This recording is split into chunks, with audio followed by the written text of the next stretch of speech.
बहुत ही अलग अनुभव था और वहाँ तक पहुँचने के लिए बहुत ही कड़ी मेहनत करी है, बहुत ही हार्ड वर्क किया है। बहुत ही चैलेंजेस आते हैं जब आप मैरिड हो और मेरा बेटा भी है 8 साल का, उसके बाद घर को संभालना प्लस अपने शौक़ को कायम रखना। तो हमने बर्ड थीम चुना और पैरट का जो क्वालिटी है, पैरट की जो क्वालिटी है, पैरट बहुत ही कम्युनिकेटिव होता है, बहुत चुलबुला होता है, मस्ती में रहने वाला होता है।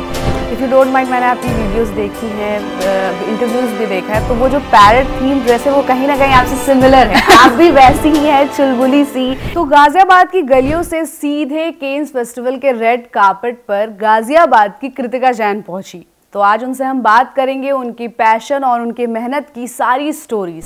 सबसे पहले कृतिका जी, आपका बहुत स्वागत है सहारा समय के डिजिटल प्लेटफॉर्म पर। थैंक यू श्रुति। तो मैं आपकी स्टोरी के बारे में मैं चाहती हूँ कि आप हमें और हमारे दर्शकों को अपनी स्टोरी के बारे में बताएं। आपकी मेहनत और आपकी पैशन की क्या स्टोरी है? आपको कैसा लगा गाजियाबाद से सीधे रेड कार्पेट पे पहुँचना? बहुत ही अलग अनुभव था और वहाँ तक पहुँचने के लिए बहुत ही कड़ी मेहनत करी है, बहुत ही हार्ड वर्क किया है, बहुत चैलेंजेस लाइफ में फेस करे हैं। बिकॉज़ कांस फिल्म फेस्टिवल तक पहुंचना कोई आसान काम नहीं है। जी, तो आपने पढ़ाई लिखाई अपनी गाजियाबाद में की, उसके बाद आप यूएस शिफ्ट हो गई, उसके आपकी शादी भी हो गई। तो कितना मुश्किल था एक शादीशुदा लाइफ को और अपने पैशन को बैलेंस करके चलना?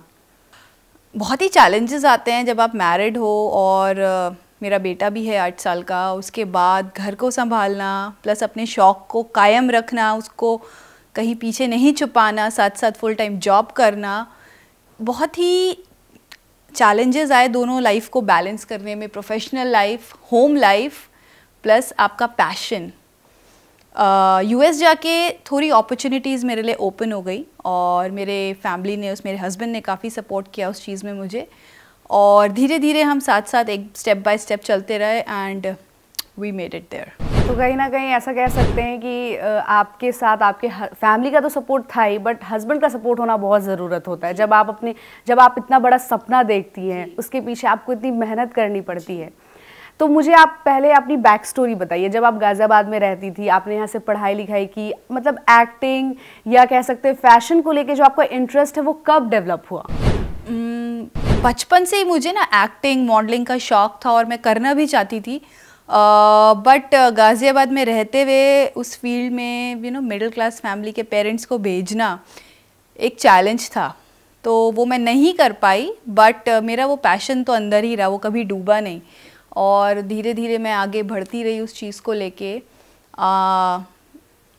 बीच बीच में छोटे छोटे प्लेज, एक्ट स्कूल्स में होते थे, कॉलेज में होते थे, मैं उसमें हिस्सा लेती थी। यूएस मूव करके जब मैंने मॉडलिंग का करियर चालू किया, उससे पहले मैंने काफ़ी चीज़ें करी। शोज़ होते हैं यूएस में, जितने भी आप देखें बॉलीवुड स्टार्स के, तो मैंने एंटरटेनमेंट एक शो हुआ था जिसमें अक्षय कुमार और बहुत सारे सेलिब्रिटीज़ की टीम आई थी। उसमें मैंने ऑन स्टेज परफॉर्म किया था उन लोग के साथ। उसके बाद I had made lot of collaborations with, I have made recent collaboration with Mika Singh, he has done with lot of people, I was one of them. And धीरे धीरे ऐसे करके मैंने अपनी जर्नी आगे बढ़ाई मॉडलिंग के साथ साथ। मैं आपसे वो भी एक्सपीरियंस जानना चाहती हूँ, जब आप कांस पहुँची और जो आपका फर्स्ट डे था, आई थिंक 2 या 3 दिन था, जो आपने अलग अलग आउटफिट्स पहना था, तो जो आपका फर्स्ट डे था, जो पैरट थीम वाला आपने ड्रेस पहना था, तो वो ड्रेस जो आपकी डिज़ाइनर है उनका नाम निमिषा सिंह है, तो क्या ये जो पैरट थीम ड्रेस आपने पहना था उसके पीछे कोई स्टोरी है? क्या आपने मतलब इसके पीछे कोई डिस्कशन या कोई ऐसी कोई कहानी थी उस ड्रेस के पीछे? हम लोग कुछ अलग थीम लेना चाहते थे कि हम कुछ ऐसा रिप्रेजेंट करें, जॉयफुल, कम्युनिकेटिव। तो हमने बर्ड थीम चुना और पैरट का जो क्वालिटी है, पैरट की जो क्वालिटी है, पैरट बहुत ही कम्युनिकेटिव होता है, बहुत चुलबुला होता है, मस्ती में रहने वाला होता है। तो हमने उसको ध्यान में रखते हुए कि हम अपनी लाइफ एंजॉय कर रहे हैं, जा भी जा रहे हैं, हमने उसको ध्यान में रखते हुए अपनी पैरट थीम चुनी। इफ़ यू डोंट माइंड, मैंने आपकी वीडियोस देखी हैं, इंटरव्यूज़ भी देखा है, तो वो जो पैरट थीम ड्रेस है वो कहीं ना कहीं आपसे सिमिलर है। आप भी वैसी ही हैं, चुलबुली सी, आप भी talkative is not a bad sense, अच्छी बात है। इंट्रोवर्ट आजकल कौन रहता है इंट्रोवर्ट, एक्सट्रोवर्ट रहना बहुत ज़रूरी है। तो अगर हम ड्रेस, फिर आपने जो सेकेंड डे ड्रेस पहना, तो जो आपकी डिज़ाइनर है, आप कितने दिनों से उनके साथ काम कर रही हैं? आप उनके बारे में कुछ बताइए। निमिषा के साथ मैं पिछले 2 साल से जुड़ी हुई हूँ। निमिषा के साथ मैंने न्यूयॉर्क फैशन वीक में काम किया, मिलान फैशन वीक में काम किया. She called me for London and Dubai also, but for some personal reasons I couldn't गो.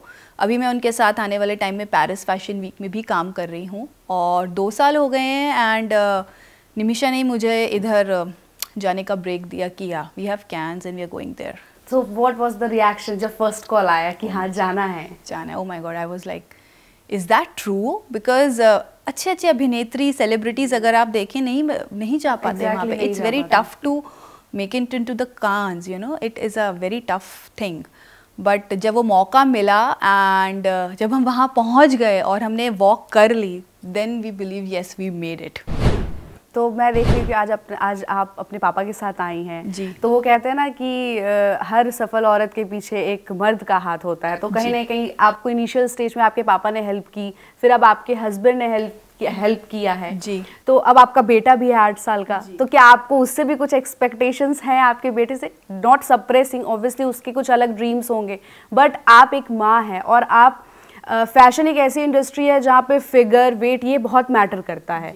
लेकिन अब चीज़ें बदल रही हैं. आपका बेटा, आप एक माँ है, तो एक सिंगल लड़की के लिए फैशन में जाना फिर भी थोड़ा इजी होता है कंपेयर टू अगर आप माँ बन के जा रही हैं.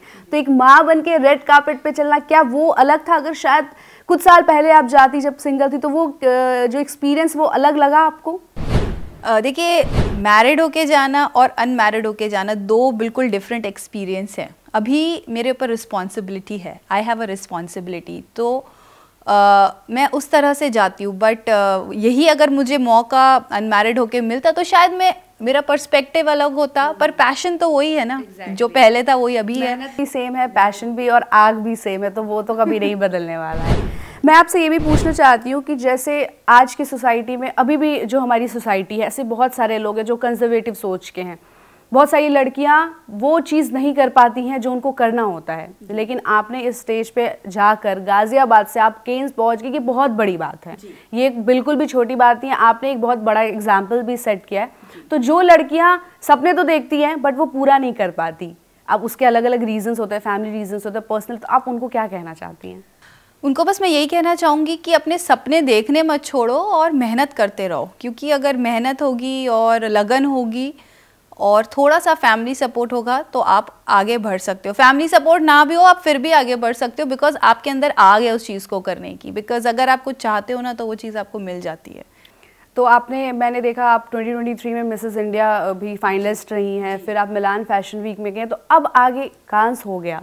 अब इसके आगे, क्योंकि सपने देखना तो बंद नहीं करना चाहिए, तो आप इसके आगे और क्या चाह रही हैं और क्या आपने खुद से क्या मांगा है? अब मुझे शुरू से ही एक्टिंग का बहुत शौक है और बचपन से ही मैं घर में लोकल रोल प्लेज और ये सब मैं बहुत करती रही हूँ. तो हाँ, I want to go towards acting.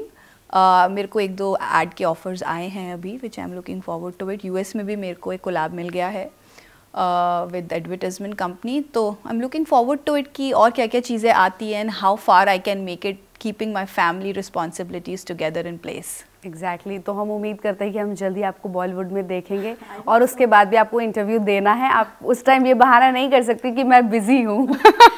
दूसरी बात मैं आपसे ये भी जानना चाहती हूँ कि अब आप कहीं ना कहीं एक मुकाम पे तो पहुँच गई हैं. जब लड़कियां स्पेशली कुछ कर लेती है, एक मुकाम पर पहुंच जाती है, तो वो चाहती है कि वो अपने आसपास की चीज़ों को बदले, अपने माहौल को बदले, जो कंजर्वेटिवनेस चल रहा है. तो आप इसके लिए आपने कुछ सोचा है कि आप सोसाइटी के लिए कुछ ऐसा कुछ अगर आप करना चाहें तो, इफ़ इन केस अगर आप करना चाहें तो? मैं बहुत ही फेमिनिस्ट लड़की हूँ और जब मैं आसपास चीज़ें देखती हूँ कि कुछ लड़की कोई कुछ कर नहीं पा रही है और उसको रोका जा रहा है and she is not able to do what she want to, so I always मैं हमेशा वुमेन एम्पावरमेंट की तरफ रहती हूँ, बोलती भी हूँ, बात भी करती हूँ और थोड़ा सोशल कॉज भी करती हूँ उसके लिए, चाहे मैं इंडिया में हूँ चाहे मैं यूएस में हूँ. And always socially associated also. I just keep moving forward with whatever there and I keep motivating, motivate करते रहती हूँ. जैसे मेरी सिस्टर हो या मेरा anyone in the family, घर से ही होती है. तो like I was talking to my family, I was like कि आप लोग को रुकना नहीं है, आपको करना है आगे. तो हम उम्मीद करते हैं कि हम जल्दी आपको बॉलीवुड की स्क्रीन पे देखेंगे, जल्दी नए नए एड्स में देखेंगे. सो कॉन्ग्रेचुलेशन, आपने सिर्फ गाजियाबाद या सिर्फ उत्तर प्रदेश नहीं, पूरे इंडिया का नाम रोशन किया है कि इतने छोटे से जगह से आप मेहनत और अपनी लगन से आप कांस पहुंच गए। ये सच में बहुत बड़ी बात है। और स्पेशली मुझे आपका पैरट थीम ड्रेस बहुत पसंद आया। आपने सेकेंड डे दूसरा ड्रेस पहना था, बट मुझे वो ड्रेस ज़्यादा पसंद आया। सो मैं चाहती हूँ कि आप ऐसे ही मेहनत करती रहें, आगे बढ़ती रहें, और हम चाहते हैं कि जल्द से जल्द आप हमें बड़े स्क्रीन पे दिखे और भी इंटरव्यूज़ हमें देने के लिए आप ज़रूर आएँ। सो ये थी कृतिका जैन, आप देख रहे हैं सहारा समय पर। आपको ये इंटरव्यू कैसा लगा ज़रूर बताइएगा और शेयर करना बिल्कुल भी मत भूलिएगा। बहुत ही अलग अनुभव था और वहाँ तक पहुँचने के लिए बहुत ही कड़ी मेहनत करी है, बहुत ही हार्ड वर्क किया है।